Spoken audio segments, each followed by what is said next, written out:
네, 누구보다 쉽고 똑똑하게 알려드릴게요. 여기는 달콤한 비교살롱입니다. 네, 시청자 여러분 안녕하세요. 비교살롱의 진행을 맡은 아나운서 황윤기입니다.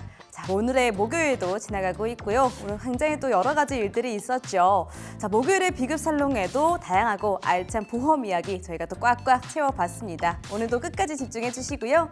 참고로 저희가 방송 통해서 말씀드리는 내용은 투자 판단에 대한 조언이지 보험의 가치나 수익률 보장해드리지 않는다는 점 말씀드리면서 본격적으로 시작해 보도록 하겠습니다.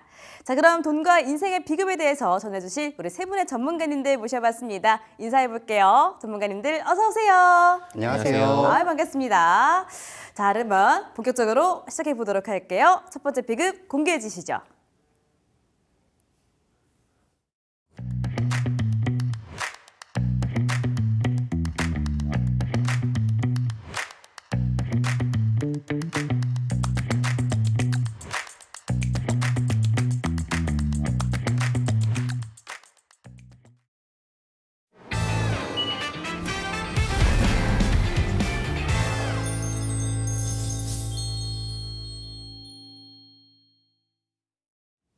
네, 오늘의 첫 번째 주제입니다. 치아보험 나와 있고요. 맞아요. 치아가 또 굉장히 중요하죠. 나중에 나이가 들면 들수록 또 저희가 없어서 정말 힘들어하는 것이 또 이라고 배웠습니다. 관련해서 우리 또 임동현 전문가님과 함께 이야기해 보도록 하겠습니다. 전문가님.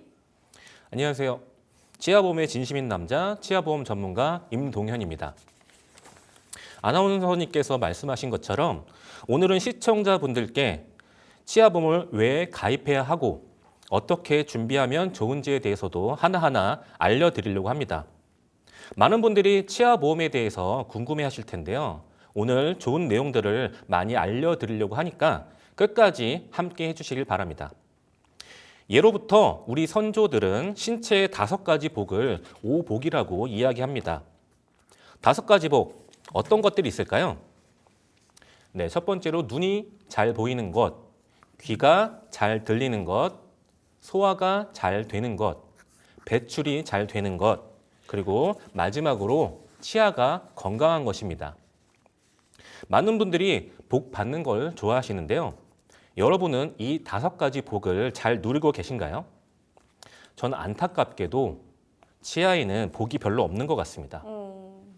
그래서 어릴 적부터 충치로 매우 고생을 했던 기억이 있습니다. 그런데 저 말고도 이가 건강하지 못한 분들이 꽤 있는 것 같습니다. 22년 기준 국민 10명 중 과연 몇 명이 충치로 치료를 받았을까요? 충치. 근데 또 충치가 굉장히 잘 생기는 거잖아요. 그렇죠. 많을 것 같기는 한데 또 10명 중에 몇 명이냐고 여쭤보시면 맞추기가 좀 어려운데 한 네. 3, 4명 한번 골라보겠습니다. 놀라지 마십시오. 국민 10명 중 47%, 즉 2명 중에 1명이 충치가 있다고 합니다. 한국인의 암 발생 확률은 약 30%, 즉 3명 중 1명꼴로 암에 걸린다고 합니다. 혹시 아나운서분은 네. 암보험 가지고 계신가요? 그렇죠. 암보험 갖고 있습니다. 네, 그렇다면 또 하나 질문을 드려보겠습니다. 암보다 확률이 높은 충치를 2명 중에 네. 1명이 가지고 있다고 하는데 아나운서분은 치아보험 가지고 계신가요? 치아 보험은 안 갖고 있는 것 같아요. 그래서 가입하고 싶으신 분들이 또 많을 거라고 생각이 들어서 네. 좀 어떻게 가입하면 좀 현명하게 가입하는 건지 알려주시면 감사하겠습니다. 네, 그렇다면 오늘은 제가 어떻게 치아보험을 준비하면 되는지 꼼꼼하게 알려드리도록 하겠습니다. 첫 번째, 6세 미만 아이를 키우고 계시는 부모님들은 지금부터 집중해서 잘 보시기 바랍니다. 혹시 실례가 안 되신다면 아나운서분께 또 하나 개인적인 질문을 드리려고 하는데요. 네. 네, 혹시 결혼하셨을까요? 결혼 아직 안 했습니다. 하고 싶어요. 하고 싶어요. 네. 저도 하고 싶습니다. 네. 그럼 주변에 친구분 중에 태아보험 가입했냐고 한번 물어보시고 그분들께 증권을 한번 살펴보라고 한번 해주세요. 태아 보험이랑 증권이랑 어떤 관계가 있을까요? 태아보험의 증권을 보면은 저희가 지금 말씀드릴 내용들이 나와 있는데 부모님들이 아이들을 치과에 데리고 갈 때 가장 먼저 드는 걱정이 무엇일까요? 비용인가요? 네, 맞습니다. 역시. 바로 비용을 제일 많이 걱정하시는데요. 치과는 건강보험에 적용이 되지 않는 부분이 많기 때문에 그렇습니다. 또 심지어 그 치료들은 실비에도 적용이 되지 않기 때문에 부담이 많이 될 수밖에 없는 게 사실입니다. 그중에 가장 치료비가 많이 드는 게 바로 교정치료비죠. 그런데 태아보험에 부정교합이라는 담보가 있다면 교정치료를 할 경우에 보장을 받으실 수 있습니다. 제 동생이 네. 또 이 교정비가 굉장히 많이 든 케이스였거든요. 네. 그래서 교정비가 얼마나 어마어마하게 큰지 제가 알고 있는데 네. 그럼 태아보험이 있다면 네. 무조건적으로 이 교정비가 다 보장이 되는 건가요? 아니죠. 어. 자, 표를 보시면은 자, 앵글씨라는 부정교합이라는 분류하는 방법이 있습니다. 여기에서 2급 혹은 3급을 진단받게 되면 부정교합이라는 담보로 보장을 받을 수 있습니다. 2급이나 3급을 그렇죠. 진단받게 되면 가능하다. 자, 근데 태아보험에 나는 이 담보가 이미 빠져 있어요 네. 하는 분들은 태아인 상태에서 이미 벗어났기 때문에 방법이 없는 거 아닌가요? 네, 걱정하지 마십시오. 어. 제가 방법을 알려드리도록 하겠습니다. 6세 미만의 어린이라면 어린이 보험을 가입할 때 이 담보를 넣으셔도 되고 또 다른 방법은 어린이 치아 보험을 준비하시는 겁니다. 그러니까 어린이 보험도 있고 어린이 치아 보험도 있고 근데 이 두 보험이 어떻게 좀 구체적으로 다를지 궁금합니다. 네, 많은 분들이 차이점을 잘 모르시는데요. 어린이 치아 보험은 치아만 보장이 되는 보험이다 보니 아무래도 교정 치료 외에 충치 치료 등의 보장이 좋을 수밖에 없습니다. 그런데 어린이 보험은 아무래도 우리 신체의 전반적인 내용을 다루는 보험이다 보니까 상대적으로 충치 치료는 부족할 수밖에 없는 게 사실입니다. 그러면 치아 쪽은 아무래도 어린이 치아 보험을 드는 게 무조건적으로 좋겠네요. 꼭 그렇지만은 않습니다. 아니에요. 어린이 치아 보험은 충치 치료는 보장이 좋은 대신에 교정 치료가 15세가 되면은 보장이 끝나기 때문에 그 이후로는 보장을 받을 수 없습니다. 때문에 이 방송을 보시고 계시는 분들은 과연 두 가지 보험 중에 우리 자녀에게 어떤 것들이 유리한지 꼼꼼히 살펴보시고 유리한 쪽으로 준비하시기 바랍니다.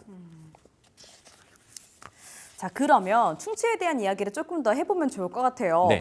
충치 치료의 이 방법들이 또 상당히 다양하잖아요. 그렇죠. 어떤 것들이 있나요? 네, 그러면 먼저 제가 우리 초, 중, 고 학생들을 대상으로 충치를 많이 치료받는 친구들을 어떤 치료들을 받는지 한번 같이 살펴볼 건데요.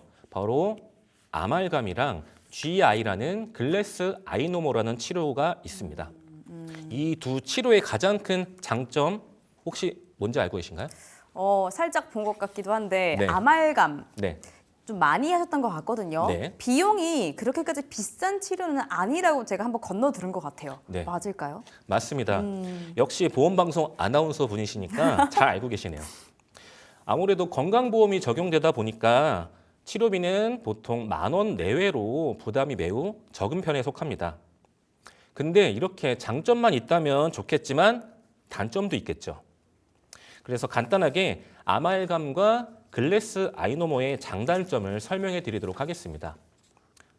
먼저 아말감은 내구성도 강하고 건강보험 적용이 돼서 비용 부담이 적습니다. 하지만 기존 치아색과 달라 신미성, 보기가 좋지 않은 단점이 있죠. 근데 이것보다 가장 큰 단점은 수은이 들어가 있어서 우리 몸에 좋지가 않습니다. 그래서 요즘은 아말감은 잘 하지 않는 추세입니다. 그리고 GI라는 글래스 아이노모는 역시 건강보험이 적용이 돼서 비용 부담이 적습니다. 하지만 이것보다 더 큰 장점은 충치를 예방하는 불소가 나와서 2차 충치를 예방하는 장점이 있습니다. 하지만 이 역시도 장점만 있지는 않겠죠. GI는 강도가 약해 치료 부위가 넓을 때 쓰기가 힘들고 또 잘 떨어진다는 단점이 있습니다. 그리고 무엇보다 오래 사용하기가 어렵습니다. 그래서 보통 연구치가 나게 되면은 아말감이나 GI 치료보다는 인레이나 레진 등의 치료를 많이 받는 편입니다. 레진 들어봤어요. 네. 네. 그런데 이 레진과 인레이도 상황에 따라서 치료법이 달라지게 되는데요. 네, 먼저 레진은 보통 초기 충치나 충치의 범위가 작을 때 사용합니다. 그리고 깨진 치아나 앞니가 벌어졌을 때 사용할 수 있는데요. 또 그리고 치아 삭제량도 거의 없다고 보시면 됩니다. 그리고 마지막으로 치아색도 비슷해서 보기가 좋죠. 레진은 이야기를 좀 많이 들은 것 같아요. 네. 보통 저희가 이렇게 술 마시고 이렇게 넘어졌을 때 네. 이가 깨지는 경우들이 있었잖아요. 네, 맞습니다. 이때 또 그거 어떻게 했어 하면은 이거 레진 했어. 이거 제가 몇 번 들은 것 같거든요. 그렇죠. 저는 안 했습니다. 저는 네. 아닌데 아무튼 그럼 레진 치료의 장점만 저희가 들었어요. 네. 단점도 있을 것 같은데. 단점이 없다면 좋겠지만 안타깝게도 레진도 단점이 있습니다. 어떤 걸까요? 처음에는 치아색과 비슷하다가 나중에는 색이 변하게 됩니다. 네, 또 레진도 GI, 글래스 아이노모처럼 떨어지거나 마모가 될 수 있죠. 이것도 색이 변하기는 하네요. 네, 이것도 단점이죠. 그러면은 새롭게 더 씌워야 되나요? 색이 변하면?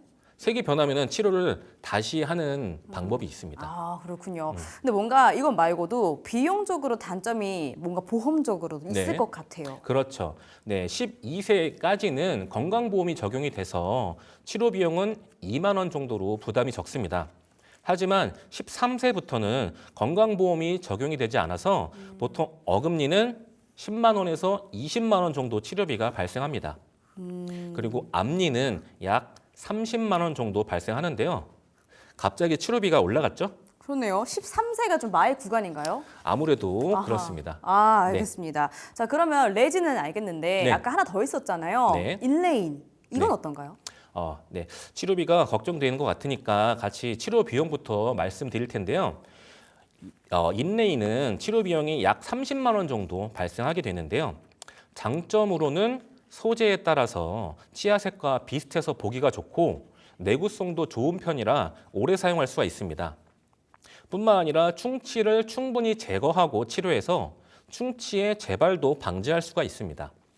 반대로 단점은 금 같은 경우에는 열 전도율이 높기 때문에 뜨거운 음식에 민감하거나 보기가 좋지 않습니다. 또 레진 등의 소재는 내구성이 좋지 않아 오래 사용할 수가 없죠.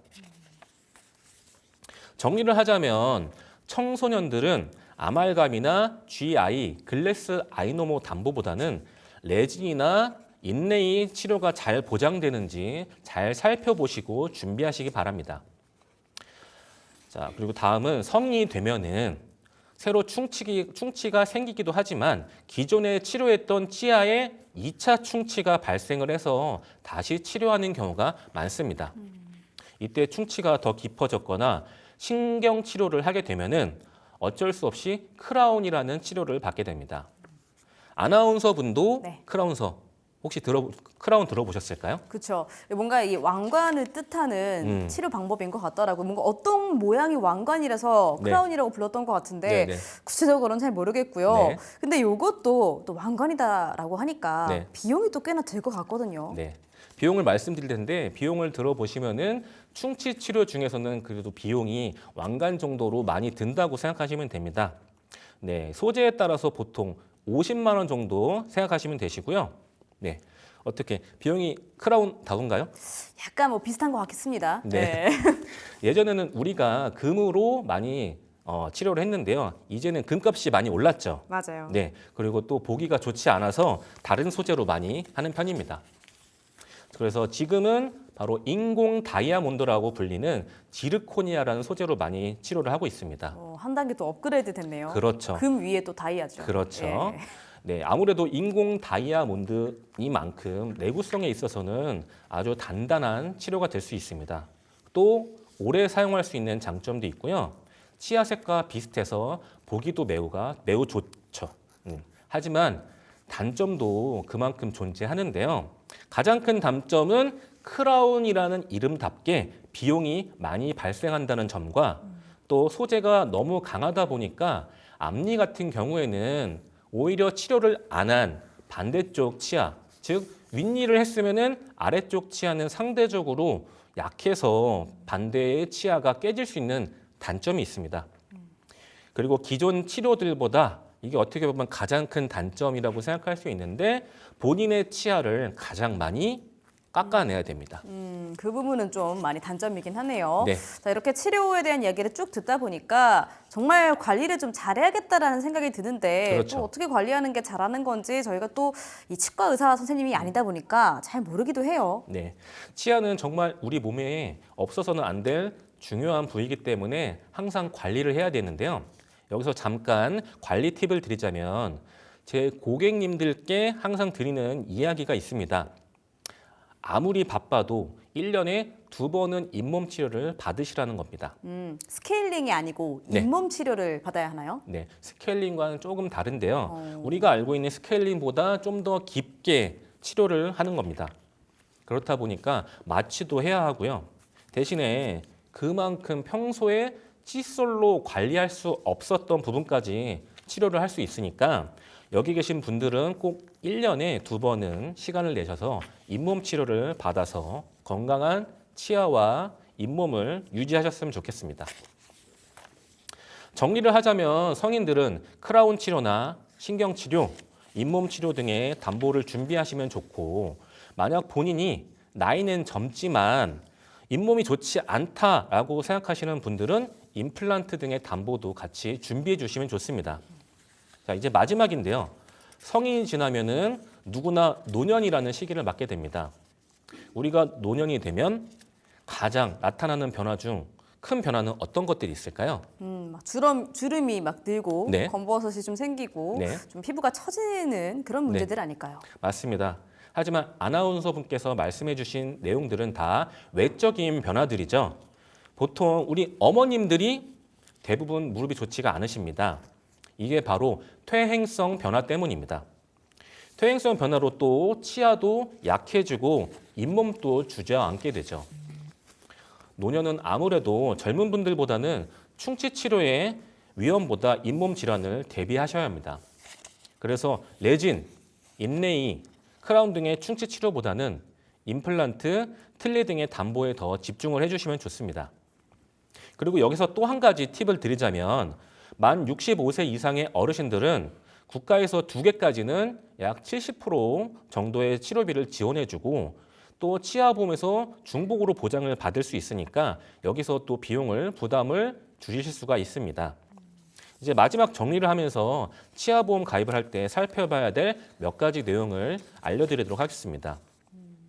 보통 치아보험은 가입 후 90일 동안은 보장을 받지 못합니다. 이건 진짜 몰랐네요. 이 90일 안에는 충치 치료도 못 받고 아무것도 보장을 못 받는 건가요? 네, 상해 이외에는 질병으로는 보장을 받으실 수 없습니다. 하지만 보장 내용에 따라 2년 동안은 또 50%만 보장을 받을 수 있는 내용이 있으니까 이 점 꼭 기억하시기 바랍니다. 그리고 어린이들은 생각보다 적은 금액으로 치아보험을 또 준비할 수가 있습니다. 확실히 어린 게 최고인데 그렇죠. 자, 어린이 보험은 또 그럼 얼마 정도의 금액이 필요할까요? 네, 약 2만 원 정도면은 충분한 치아의 보장 내용을 준비하실 수 있고요.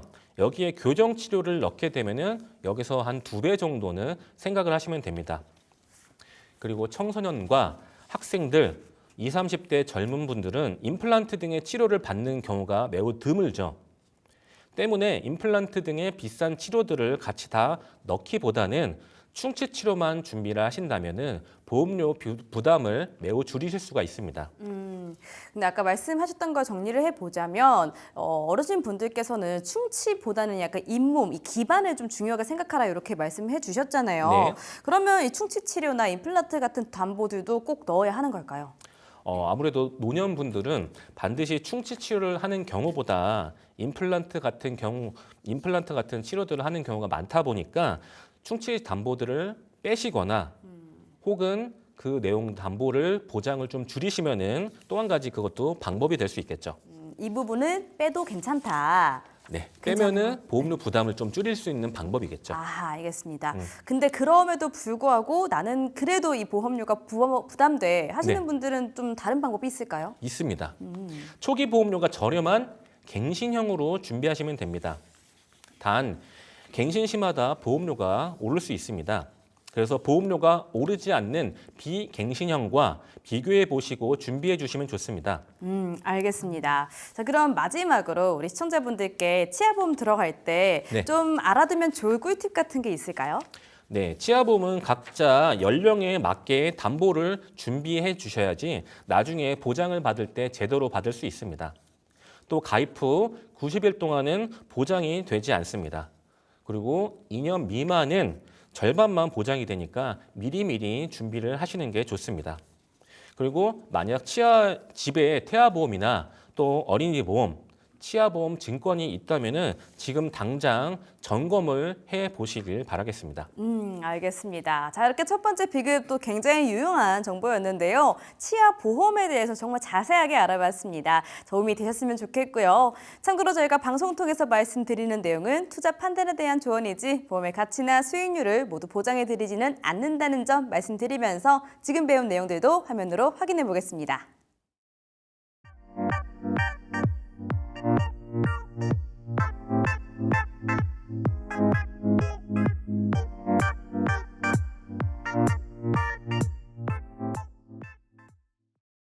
네, 이렇게 치아 보험에 대해서 알아봤고요. 이제 두 번째 비급 공개하겠습니다.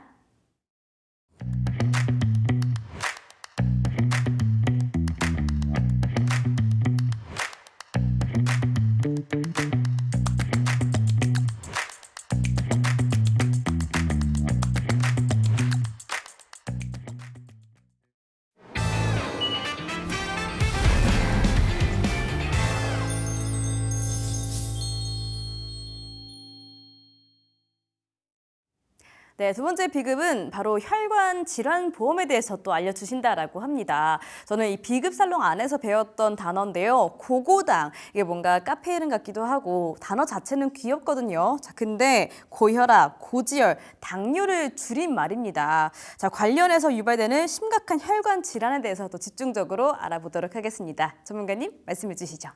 예전에는 성인병 혹은 노인성 질환이라고 불렸지만 이제는 20, 30대에서도 많이들 고고당 진단이 매우 흔해졌습니다. 저도 31살에 당뇨 진단을 받았고요. 제 주변 지인도 비슷한 시기에 고혈압 진단을 받아서 지금도 약을 복용 중에 있습니다.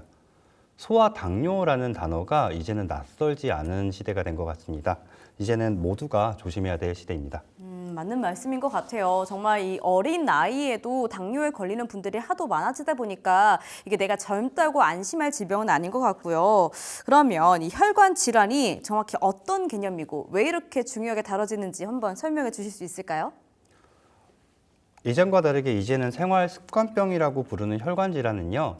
쉽게 말씀드리자고 하면 혈관이라는 거는 우리 몸속에 산소와 영양소를 공급해주는 일종의 통로입니다. 이 통로가 고고당 질환이 있는 분들 같은 경우에는 혈관 내벽에 지방 찌꺼기나 아니면 혈전, 그러니까 피떡 같은 것들이 생성이 되면서 혈관이 점점 좁아질 수 있겠죠. 그러다 이게 지속되다 보면은 혈관이 막히게 되고, 이 막히게 되면은 머리로 가는 혈관이 막히게 되면은 뇌경색, 심장으로 가는 혈관이 막히게 되면 심근경색이라고 합니다. 그리고 이 상태가 계속 지속되다 보면은 뇌출혈 등이 발생할 수 있습니다. 건강에 고고당 질환은 단순히 건강에 대한 문제가 아니고요. 어쩌면은 즉시 생명을 위협할 수 있는 응급 상황으로도 발전할 수 있습니다. 그리고 이건 단순한 우려가 아니고요. 그 통계 자료를 통해서도 확인할 수 있는데요. 대한심장학회 자료를 보게 되면은 우리나라에서는 약 11만 명 정도가 혈관 질환으로 병원에 입원하고 있다라고 합니다. 그런데 이렇게 말씀드리면은 조금 와닿지는 않는 것 같아요. 맞아요. 그래서 아나운서님 혹시 커피 한 잔 하시는데 시간이 얼마나 걸릴까요? 커피요? 네. 어떤 상황에 따라서 다른데 뭐 한 10분 만에 먹을 때도 있고 5시간 내내 먹을 때도 있고 다른 것 같습니다. 네. 10분 만에 만약에 커피를 한 잔 드신다라고 하면요. 일반적으로 한 2분 정도가 혈관 질환으로 병원에 실려가게 됩니다. 커피 한 잔 마시는 잠깐의 시간도요. 어떤 사람에게는 인생이 바뀔 수 있는 중요한 시간이 될 수도 있다는 거죠. 그렇네요. 제가 좀 이렇게 재밌게 답변을 했는데 굉장히 또 중요한 좀 엄숙한 이야기였습니다. 건강의 소중함 다시 한번 느낄 수가 있었고요. 자, 그러면 혈관 질환에 대비하기 위해서 보험도 좀 빠르게 변화하고 있다라는 얘기 들었는데 좀 어떻게 변화하고 있을까요? 맞습니다. 혈관 질환의 위험성은 높아졌지만 여전히 많은 분들이 예전 보험을 계속 유지하는 경우들이 많습니다. 예를 들면은 뇌출혈만 보장되는 상품이나 급성 심근경색만 보장하는 상품으로 준비되어 있는 경우들이 많죠. 이런 거는 비가 온다고 해서 준비를 하시는 분들이 우산을 준비했는데 그 우산이 찢어진지도 모르고 계속 우산만 붙들고 있는 경우입니다. 60대 여성분의 사례인데요. 우리 가족들이랑 주말에 즐겁게 식사를 하시다가 오른쪽 팔과 다리에 마비 증상이 오셨고 갑자기 말씀을 조금 억눌하게 하시게 됩니다. 급한 마음에 응급실에 내원했더니 뇌경색 진단을 받으시고요. 앞에서 보시는 것처럼 믿고 있었던 보험을 봤더니 뇌출혈만 보장되는 상품이어서 뇌경색을 전혀 보장을 못 받으시고 당연히 보험금 수령도 못 하셨습니다. 요점이 그러니까 담보를 좀 잘 받아야 된다 이런 말씀이실까요? 맞습니다. 보장의 폭이 좁으면 정작 필요할 때 보장을 못 받아서 낭패를 보는 경우들이 많습니다. 요점은 단순합니다. 좁은 담보보다는 넓은 담보를 준비하시고요. 뇌혈관 전체, 허혈성 심장 전체를 보장받을 수 있는 담보로 준비하는 것이 중요합니다. 네, 넓은 범위의 담보가 또 필요한 부분이겠고요. 자, 근데 뇌혈관 같이 민감한 부위는 굉장히 작은 차이 하나로도 이 진단 결과가 좀 많이 달라진다는 얘기 들었어요. 정밀한 진단이 굉장히 중요할 것 같은데 맞을까요? 네, 맞습니다. 예전에는 작은 혈관의 이상은 분간하기 조금 어려웠었는데요. 요즘에는 초고해상도의 MRI들이 많아서 미세한 혈관의 이상도 바로바로 확인할 수 있습니다. 덕분에 질환을 좀 더 빠른 시기에 확인할 수 있고 그걸 통해서도 많은 치료를 받으실 수 있는데요. 안타깝게도 보험은 아직도 예전의 상황들이 너무 많아서 의료기술의 발전을 전혀 따라가지 못하는 보장들을 아직도 유지하시는 분들이 많습니다. 하나의 팁을 드리자고 하면은 MRI를 만약에 촬영하실 분들이시라고 하면은 예전에 이제 0.3테슬라나 0.5테슬라 정도의 낮은 해상도로 촬영하시지 마시고요. 3테슬라나 7테슬라 이상의 고해상도로 촬영하시는 걸 추천드립니다. 왜냐하면은 이렇게 하셔야지 진단도 정확하게 받으실 수 있고 추후에 보험금 청구하실 때도 도움을 받으실 수 있습니다. 꿀팁이네요. 네. 50대 후반의 한 남성의 사례인데요. 이분 같은 경우에는 보험을 가입하시고 한 1년 정도 지난 뒤에 갑작스러운 흉통으로 응급실에 내원하시고 심근경색 진단을 받으십니다. 거기에 스텐트 삽입까지 하시게 되는데 이분 같은 경우에는 다행히 보장을 잘 준비하셔가지고 이것저것 진단비랑 수술비를 보장을 받으셨습니다. 그런데 여기에 추가되어 있었던 납입면제 특약을 통해서 보험료는 1년밖에 내지 않았지만 앞으로 내야 되는 19년치의 보험료를 내지 않아도 만기 시점까지 계속 보장을 받을 수 있게 되십니다. 이 사례를 보게 되면 보험은 단순히 사고가 일어나고 난 이후에 보장만 받는 것이 아니라 추후에 우리 가정을 안정적으로 지켜줄 수 있는 든든한 버팀목이 된다는 것을 볼 수 있는 사례가 됩니다. 맞습니다. 자, 우선적으로 저희는 넓은 범위의 보장을 준비를 해주셔야겠고요. 또 하나의 꿀팁이 나왔죠. 좀 높은 해상도의 MRI를 진행하시는 게 좋겠습니다. 자, 근데 이거는 저희들의 개인적인 준비고요. 국가에서 좀 도와주는 부분은 없을까요? 네, 꼭 알고 계셔야 될 제도가 있는데요. 이게 바로 산정특례라고 하는 제도입니다. 이 제도는 보건복지부에서 운영하고 있는 제도로 특정 중증이나 혹은 만성질환 환자분들에게 의료비 부담을 좀 줄여줄 수 있는 제도입니다. 여기에 뇌혈관 질환이나 심장 질환 또한 포함이 되어 있고요. 산정특례를 등록하시게 되면은 병원비 부담을 기존에 부담하시는 것보다 한 10% 정도로 확 줄일 수가 있습니다. 중요한 건 여기에서 추가적으로 보신다라고 하면은 일부 보험에서는 산정특례 등록이 되시면은 보험금 청구 또한 간소화가 됩니다. 이 제도는 단순히 이제 병원비를 절감하는 것에 그치지 않고요. 보험금 청구 또한 조금 더 수월하게 해줄 수 있는 거죠. 이른바 고고당 질환이 있는 심혈관 질환의 환자분들 같은 경우에는 병원에서 진단을 받으시게 되면 교수님과 이제 상담을 하실 때 꼭 산정특례 등록이 가능하신지 여부를 확인하시기 권해드립니다. 산정특례는 의료비 절감뿐만 아니라 내가 가지고 있는 보험회사의 보장 범위 또한 넓혀줄 수 있는 매우 유용한 제도입니다. 네, 산정특례 제도 거의 꼭 기억해 보도록 할게요. 이게 단순히 의료비를 줄여주는 것뿐만이 아니라 보험금 청구에도 도움이 된다라고 합니다. 이 점들 꼭꼭 더 한번 알아가 보시고요. 자, 보장의 사각시대 더 줄이고 싶은데 이런 산정특례 제도 외에도 저희가 좀 개인적으로 보장을 좀 탄탄하게 만들 수 있는 방법들이 또 있을까요? 네, 혈관 질환은 진단비도 중요하지만 여기에 수술비를 체크하는 게 가장 중요합니다. 예를 들어 보겠습니다. 수술비가 최초 1회 한으로만 보장되어 있다라고 할 때는 재수술을 받게 되면 보장이 당연히 안 되겠죠. 하지만 수술비가 매회 보장된다라고 할 때에는 2차, 3차, 4차 시술에서도 계속 보장을 받으실 수 있죠. 앞에 표를 보시게 되면은 A안은 진단비만 가입되어 있는 케이스고요. B안은 진단비와 수술비가 같이 가입되어 있는 케이스입니다. 그러니까 보장 금액이 점점 커지네요. 설계한 B가 확실히 점점 더 올라가는데 이 B가 수술 횟수에 따라서 보장 금액이 7천만 원까지 오르는 것 같은데 7천만 원이면 꽤 크네요. 맞습니다. 이런 구조 덕분에 반복적으로 수술을 했을 때 대비해서 수술비를 준비하시는 게 좋고요. 특히 가족력이 있는 분들은 뇌심 주요 치료비나 산정특례까지도 준비하시면 좋습니다. 근데 뭔가 보장 금액이 또 굉장히 잘 되어 있는 걸 봐서 보험료가 많이 들 것 같습니다. 그렇게 생각하실 수 있습니다. 그래서 준비한 게 45세 남성이 보험을 준비한다라고 했을 때 진단비 그리고 수술비를 설계를 해서 직접적으로 비교해 드리려고 하는데요. 네. 설계한 A를 보시게 되면 앞서 말씀드렸던 것처럼 진단비만 준비가 되어 있고요. 설계한 B 같은 경우에는 진단비와 수술비를 나눠서 준비를 해놨습니다. 설계한 A의 경우에는 6만 원에서 8만 원대의 보험료가 나오고 있고요. 설계한 B는 3만 원에서 4만 원대입니다. 그러니까 진단비만 넣는다고 무조건 유리한 건 아니시고요. 오히려 수술비 특약을 적절하게 섞는 게 보장을 더 탄탄하고 그리고 보험료도 더 효율적으로 만들 수 있는 거죠. 여기서 더 중요한 게 진단비는 넓은 범위를 준비하는 것도 중요하지만 최초 1회한 보장이기 때문에 첫 진단을 받고 난 다음에 큰 진단비를 받고 나서 이후에 다른 부위나 같은 부위가 재발했을 때는 전혀 보장을 못 받으실 수도 있습니다. 그래서 진단비 보장이 끝나고 난 뒤에 보험도 이미 이벤트가 발생했기 때문에 보험도 가입을 새로 못 하시고요. 그럼 아무런 보장할 수 없이 그냥 내 사비로 전부 다 치료를 해야 되는 거죠. 하지만 수술비를 준비하시게 되면은 같은 부위든 혹은 다른 부위든 상관없이 수술이 이루어질 때마다 계속적으로 보장받으실 수 있습니다. 그래서 단순히 진단비로 준비를 해서 진단받고 끝나는 보장이 아니라 매회 앞으로 일어날 수 있는 모든 리스크를 관리할 수 있는 설계한 B가 조금 더 현실적이고 가성비 있다라고 볼 수 있습니다.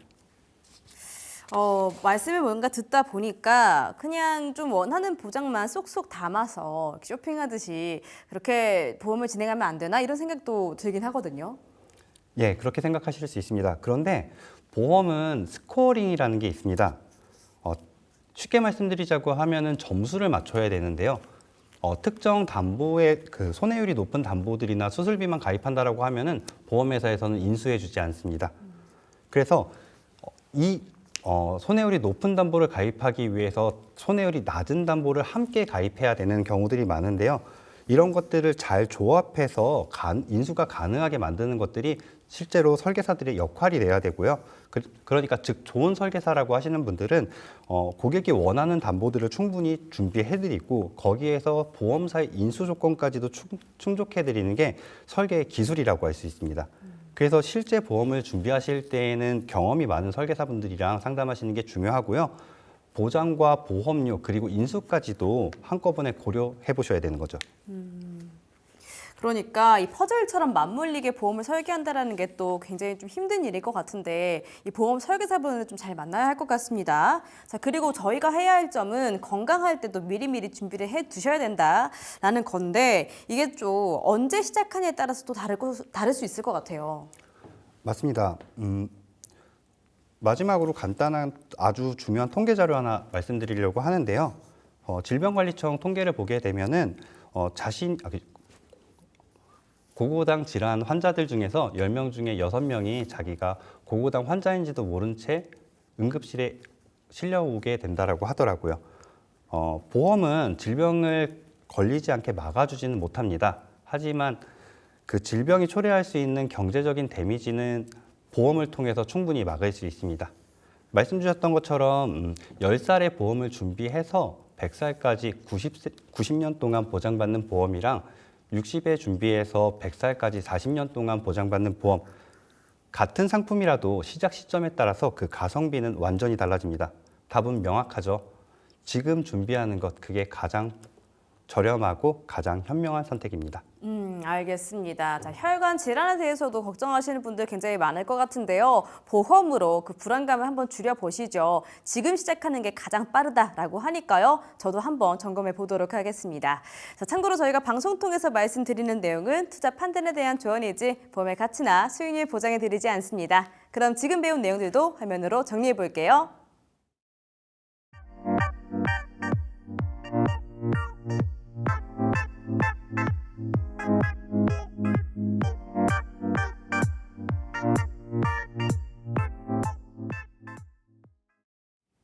네, 이렇게 두 번째 비급까지 알아봤고요. 이제 마지막 비급도 공개해 보겠습니다.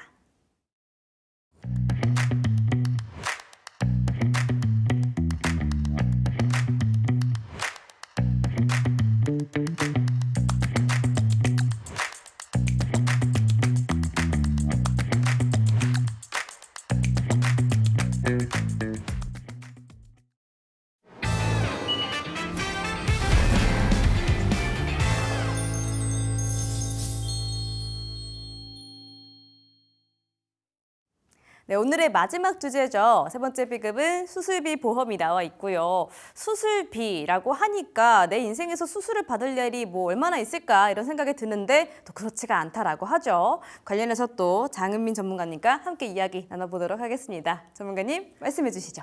네, 안녕하세요. 오늘은 그래서 여러분들께 수술비가 왜 필요한 건지 그리고 어떻게 준비하면 좋을지에 대해서 설명을 드려보려고 합니다. 자, 제가 설명에 앞서서 우리 아나운서님께 한번 질문을 드려보고 싶은데요. 우리 아나운서님께서는 수술비 준비 어떻게 하고 계실까요? 지금 보험 안에 들어가 있기는 하는데 그 외적으로 생각해 본 적은 없는 것 같아요. 네, 그렇군요. 그러면 혹시 보험 중에 가장 중요하게 생각하는 보험 어떤 게 있을까요? 암보험 암보험이요. 안에서 진단비 진단금. 그 정도 생각하고 네, 있습니다. 그렇습니다. 제가 이제 상담을 하다 보면요. 저 혹시 수술비는 준비하셨을까요? 라는 질문을 드렸을 때요. 대부분은 실비는 가입해 있기 때문에 괜찮습니다. 라는 말씀을 주세요. 자, 실손은요. 실비는 우리가 치료를 했을 때, 수술을 했을 때 치료비를 보상합니다. 그런데 실손 같은 경우에는요. 예전 5년 갱신부터 최근 1년 갱신처럼 이렇게 갱신이 되는 보험이다 보니 나이가 들수록 보험료가 인상이 돼서 부담이 될 수가 있습니다. 자, 그리고 실손보험에는요, 자기 부담금이라는 게 있는데요. 예전 5년 갱신에는 5천 원을 공제하고요, 100%를 받는 실비였다면 지금은 일반 병원 10,000원, 그리고 종합병원은 2만 원, 또 여기서 급여는 20%, 비급여는 30%의 자기 부담금이 발생을 합니다. 그래서 이때 자기 부담금이 발생하는 부분을 보완하기 위해 필요한 게 바로 수술비 보험입니다. 자, 그럼 수술비를 어떻게 준비하면 좋을지에 대해서 한번 알아볼 건데요. 자, 아나운서님께 한번 더 질문을 좀 드려볼게요. 네. 자, 내가 만약에 수술비를 준비한다. 그럼 어떤 수술이 좀 걱정이 되실까요? 병보다는 저는 네. 뭔가 가장 저와 가까이 있는 부분이 출산이 아닐까 싶어서 제왕절개를 할 수도 있잖아요. 이건 알 수가 없는 부분이지만 네. 그 부분이 제일 먼저 떠오르는 것 같아요. 아무래도 여성분이고 결혼을 앞뒀기 때문에 걱정하실 맞아요. 수 있습니다. 자, 수술 같은 경우에는요, 각각 필요한 수술이 다 다르실 거예요. 걱정되는 수술이 다르실 거고요. 그리고 나이에 따른 확률이 높은 수술비가 있습니다. 자, 그러면 나이에 따른 확률이 높은 수술은 어떤 게 있는지 제가 그림을 보면서 한번 설명을 드려볼 건데요. 2023년 건강보험 주요 수술 통계에 보시면요. 1위가 노년 백내장, 2위가 치액, 3위가 담석증으로 집계가 되어 있습니다. 2023년 한 해만 노년 백내장 인구수가 33만 명에 달하는데요. 그래서 노인성 질환이라고 해도 과언이 아닌 것 같습니다. 자, 그리고 최근에는요. 40대, 50대에서도요. 백내장 수술을 하고 있으셔서요. 이제는 나이를 불문하고 준비를 해주셔야 되는 수술비가 아닐까라는 생각이 듭니다. 자, 그럼 백내장 수술비는 어떻게 준비하면 좋을까 궁금하실 것 같은데요. 한 번 더 질문 드릴게요. 네. 자, 아나운서님께서는요. 백내장 수술을 한다면 혹시 비용이 어느 정도가 드는지 혹시 알고 계실까요? 야, 이거는 사실 진짜 모르겠어요. 왜냐면은 백내장도 저와 또 약간 거리가 있다고 느껴지기 때문에. 네. 근데 뭔가 건너서 들었을 때 누구는 한 30에서 한 50만 원에서 진행을 했다라고 하고 누구는 또 한 1,000만 원에 또 이 수술비가 들었다라고 하고 천차만별이더라고요. 그래서 이 평균치를 잘 모르겠어요. 네, 맞습니다. 어떤 분들은 몇십만 원, 어떤 분들은 몇천만 원 이렇게 비용이 나오는데요. 여기서 몇천만 원의 비용이 들었다라는 건 렌즈비가 상당 부분을 차지하고 있습니다. 자, 그럼 이런 고가의 렌즈 비용을 우리가 실손해서 다 보상이 되는 걸까? 라고 궁금하실 텐데요. 자, 2016년 이전 실손에서는 이 렌즈비가 보상이 되십니다. 그런데 제가 좀 정확하게 약관을 보면서 한번 설명을 드려볼게요. 2016년 이전 실손에서는요, 안경이나 콘택트 렌즈 등을 대체하기 위한 시력 교정술은 안 되는데요. 백내장을 질병 수술로 받기 때문에 보상이 되는 겁니다. 그런데 2016년 이후에 개정실손에서는요, 국민건강보험 요양급여 대상 수술 방법 혹은 치료 재료가 들어가지 않은 부분은 시력 교정술로 본다고 해서 보상이 안 되는데요. 그럼 이런 고가의 백내장 수술을 보험에서는 어떻게 준비하면 좋을까요? 자, 보험에서는요, 그림을 보시는 것처럼요, 질병수술비, 그리고 종수술비, 그리고 대수술비를 준비하실 수가 있습니다. 질병수술비는 모든 질병을 포함하는 질병수술비이고요. 그래서 최대 손해율이 높다 보니 50만 원 정도까지밖에 들어가지가 않으세요. 그래서 이 부분을 보완하기 위한 게 바로 종수술과 대수술입니다. 자, 그럼 종수술은 어떤 보상을 해주고 있을까요? 또 같이 한번 알아볼 텐데요. 1종 수술에서 가장 대표적인 게 백내장 수술이고요. 2종에서 가장 대표적인 건 대장 용종 수술입니다. 자, 3종 수술은 녹내장, 4종은 신장, 5종은 췌장 수술을 보장을 하는데요. 제가 아까 앞에서 설명드렸던 그런 백내장 수술은 얼마나 보상을 받을 수 있을까를 제가 보기 편하게 표로 정리해 보았습니다. 자, 백내장 수술비 같은 경우에는요, 회사마다 보상 한도는 다르겠지만요, 질병수술비 50만 원, 그리고 상급 종합병원을 100만 원 추가로 받으실 수가 있고요. 여기서 질병 종수술 5종에서 1종에 해당돼서 30만 원, 그리고 113대 질병수술비에서 50만 원까지 보상을 받으실 수가 있습니다. 그럼 최대 230까지도 보상이 가능하세요. 자, 그래서 백내장이 좀 걱정이 된다 하시면 수술비 보험은 꼭 준비해 주시면 좋겠습니다. 자, 그리고 종수술을 준비하실 때 여성분들은 하나만 좀 깊게 좀 봐주시면 좋겠습니다. 아까 아나운서님께서도 제왕절개가 좀 걱정이 된다고 하셨는데요. 맞아요. 자, 여성분들이 결혼을 하고 출산을 하게 되면 자연분만이나 제왕절개 수술을 하시게 될 건데요. 이때 제왕절개가 수술비에 포함이 됩니다. 자, 예전 생명보험사에 가입한 종수술비에는요, 출산 Q코드가 보상이 되는데요. 혹시 제왕절개 후에 출산은 보상이 안 되는 줄 알고 계셨다면요, 지금 바로 증권을 한번 확인해 봐 주세요. 자, 생명보험사에 가입한 내 증권에 종수술비가 있다. 그러면 지금 바로 청구해 주시면 좋을 것 같습니다. 좋은 정보네요. 네. 그리고 두 번째로 많이 청구하는 수술 중에 대장 용종 수술이 있는데요. 자, 우리 아나운서님 건강검진 혹시 받아보셨을까요? 그럼요. 저 한 매년 받는 것 같습니다. 아, 그러세요. 젊으신데 또 매년 받고 계시네요. 저는 건강 염려증이 있어요. 자, 혹시 그러면 그럴 때 대장 용종은 나오신 적 있으실까요? 네, 있어서 절제를 했던 적이 한 번 있죠. 아, 그렇군요. 그럼 혹시 그때 수술비는 청구하셨을까요? 그 부분은 건강검진 중에 있었던 부분이라 청구가 안 되는 걸로 알고 있어서 안 네. 했거든요. 그러셨군요. 자, 우리 아나운서님 같이 수술비로 인식을 못해서 아직까지 청구하지 못하신 분들이 굉장히 많이 계세요. 자, 우리가 1, 2년마다 건강검진을 하게 되는데요. 이때 위내시경, 대장 내시경에서 발견이 되실 거예요. 그런데 이때 대장 용종이 나오셨다 하시면요, 질병 수술비와 종수술비 2종에 해당이 되셔서요, 보상을 받으실 수 있기 때문에 이 점 꼭 놓치지 마시고 체크해 주시길 바라겠습니다. 자, 그럼 제가 마지막으로 대수술비에 대해서 설명을 좀 드려볼 건데요. 자, 대수술비라고 한다면 16대, 그리고 34대, 71대, 123대처럼요, 앞에 숫자가 붙어서요, 이 숫자는 질병을 보장하는 가지수입니다. 자, 숫자가 높다고 보상이 클 거야 라고 생각들을 하시는데요. 64대에서 30% 보상이 되는 게요, 16대에서는요 100% 보상이 가능합니다. 자, 그림에서 보시는 것처럼요, 갑상선 질환의 수술의 경우에는요, A 회사에서는 120대 질병 수술에 포함이 되세요. 그래서 100만 원을 받으실 수가 있고요. B 회사에서는 131대 질병 수술에 포함이 되어서 200만 원까지 보상을 받으실 수가 있습니다. 자, 그렇게 다르기 때문에요, 나한테 필요한 수술이 어떤 종류인지, 어떤 담보인지를 먼저 체크해 보시는 게 가장 중요하실 것 같아요. 자, 제가 한 고객님의 예를 좀 들어볼게요. 표를 보면서 설명을 드릴 건데요. 자, 그림에서 보시는 것처럼 심장의 통증으로 병원을 내원하셨어요. 그러면 이럴 경우에 협심증 진단을 받으셨고요. 카테터나 간상동맥 우회수를 시행을 하실 겁니다. 자, 이 경우에 질병 수술에 가입이 되어 있다. 그러면 전액을 보상을 받으실 거고요.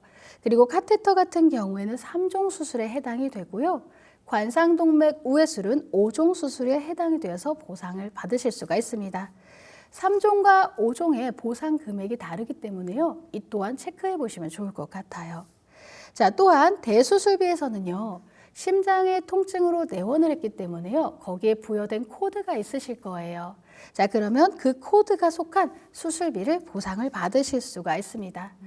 자, 그리고 수술비 설명에서 좀 한 가지 놓치시는 게 있으신데요. 우리가 제안을 많이 받아보셨을 거예요.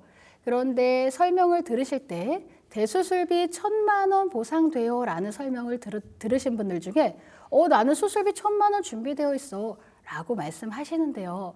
자, 대수술비 1,000만 원은요. 아까 말씀드렸던 것처럼 내가 속하는 질병 코드가 속하는 특약에서 10만 원, 최저 1,000만 원까지 받으실 수가 있는 겁니다.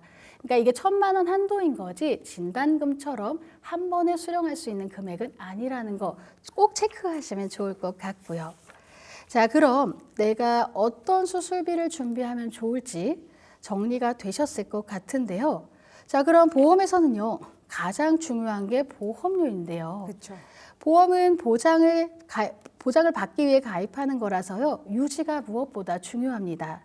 자, 보험료가 부담이 되면 아마 유지가 어려우실 건데요. 그럼 가입하는 의미가 없으실 거예요. 자, 그래서 처음부터요. 너무 부담되지 않는 금액, 좀 저렴하게 나한테 좀 맞는 금액으로 가입을 해주시면 좋을 것 같고요. 그래서 제가 가장 중요한 보험료를 보험사별로 좀 비교해 보았습니다. 40대 남성 기준이고요. 20년 납 90세로 설정을 했습니다. 자, 여기에 상해 수술비, 그리고 질병 수술비, 종수술비와 대수술비 전부 풀로 제가 가입을 했을 때 H사는 3만 원, 그리고 D사는 4만 원, K사는 4만 원의 보험료가 나오는데요. 세 개의 보험사 비교별로 한 3만 원에서 4만 원 정도의 보험료가 나온다고 보시면 될 것 같습니다. 그러니 내가 필요한 보장이 있는 회사로 선택을 하셔서요. 나에게 맞는 보험료로 설정을 좀 해주시면 좋을 것 같습니다. 자, 이렇게 수술비가 왜 필요한 건지 어떻게 준비하면 좋은지에 대해서 설명을 드렸는데요. 자, 그래도 어떻게 준비하면 좋을까라고 고민하시는 분들이 계실 것 같아서요. 제가 3가지의 팁을 한번 드려보도록 할게요. 자, 첫 번째는요. 보험료는 비싸지 않게 가입해 주세요 라고 말씀을 드렸습니다. 자, 보험에는요. 만기를 설정할 수가 있는데요. 자, 100세 시대, 100세 시대 하지만 사실 90세가 넘으면 수술을 할 수 있는 확률이 떨어지실 거예요. 자, 그리고 병원에서도요. 90대가 넘으면 마취해서 깨지 않을까 봐 걱정이 돼서 또 수술을 못하는 경우도 있다고 합니다. 자, 그래서 보험을 가입하실 때 첫 번째, 보험료는 비싸지 않게 90세 만기로 설정을 좀 해주시면 좋을 것 같습니다. 자, 그리고 두 번째는요. 제가 앞에서 설명드렸던 것처럼 질병 수술비, 그리고 종수술비, 대수술비가 있다고 설명을 드렸는데요. 이 담보들을 모두 한꺼번에 준비하실 필요는 없으세요. 자, 그래서 이 중에서 그럼 뭘 먼저 준비하면 좋을까요? 라고 또 생각하실 것 같아서 제가 정리를 해드릴 건데요. 먼저 가장 많은 범위를 좀 차지하는 종수술비를 먼저 준비해 주세요. 자, 그리고 여유가 되실 때 질병수술비와 대수술비를 준비하셔서 중복으로 받으시면 많은 도움이 되실 것 같습니다. 자, 그리고 마지막으로 제가 3번째 정리해 드릴게요. 자, 보험은요. 20년, 30년 보험료를 내야 합니다. 그렇기 때문에 좀 중요하게 좀 선택을 해주시면 좋으니까요. 처음 가입하실 때 한 군데만 보고 결정하지 마시고요. 아까 보셨던 것처럼 3군데의 회사의 보험료가 각각 다른 것처럼요. 최소 2곳, 그리고 아니면 3곳 이상은 좀 비교를 해보시고 천천히 준비해 보시면 좋을 것 같습니다. 설명을 또 너무 잘해주시네요. 네. 뭔가 신뢰가 가서 또 여쭤보는데요. 자, 그러면 전문가님께서는 수술비를 좀 어떻게 다르게 준비한 부분들이 있을까요? 꿀팁이라든지 나는 좀 이렇게 특별하게 더 잘해놨다. 아, 그렇군요. 저도 아나운서님처럼 대장용종을 이번에 좀 제거를 했습니다. 사실은 이제 대장 내시경을 해야지만 발견할 수가 있는데요. 그래서 제가 처음에는 제가 아직 젊기 때문에 설마 나오겠어? 라는 고민을 하다가 나오더라고요. 네, 건강검진 전에 수술비를 조금 더 준비했습니다. 어. 저는 아까 말씀드렸던 것처럼 종수술비 준비되어 있고요. 여기에 추가로 질병수술비가 준비되어 있습니다. 그런데 건강검진을 받으려니 이번에는 대장용종이 나올 것 같은 거예요. 그래서 대장용종으로만 또 특화된 보험으로 제가 준비를 했기 때문에 오. 네, 제가 받은 금액을 들으면 또 다들 깜짝 놀라시더라고요. 살짝 말해주실 수 있을까요? 200만 원이 넘는 금액을 좀 어머. 수령을 했습니다. 오. 이렇게 말씀하면 그거 뭐야? 어디야? 이런 그러네요. 말씀들을 하시는데요. 이렇게 특화된 보험이 있으니까요. 내가 만약에 걱정되는 뭐 수술이 있다고 하시면요. 미리미리 준비하시고 다녀오시면 좋을 것 같습니다. 너무 좋습니다. 건강검진 전에 또 수술비 보험을 또 들어놓으면 꿀팁이 된다. 이 점도 한번 기억해 보도록 하겠습니다. 자, 이렇게 수술비 보험에 대해서도 저희가 알아봤고요. 자, 참고로 저희가 방송 통해서 말씀드리는 내용, 투자 판단에 대한 조언이지 보험의 가치나 수익률 보장해드리지 않는다는 점 다시 한번 말씀드리면서 지금 배운 내용들도 화면으로 확인해 보겠습니다.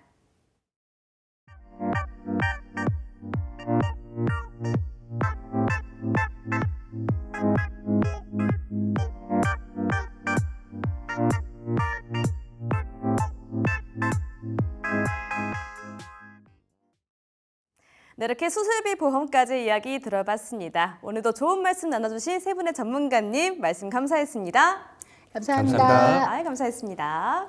자, 비교살로 맞춰보도록 하겠습니다. 참고로 저희가 방송 통해서 말씀드리는 내용은 투자 판단에 대한 조언이지 보험의 가치나 수익률을 모두 보장해드리지는 않는다는 점 마지막으로 말씀드려보도록 하겠습니다. 그럼 저희는 내일 저녁 6시에 다시 한번 돌아오도록 할게요. 오늘도 시청해주신 여러분들 고맙습니다.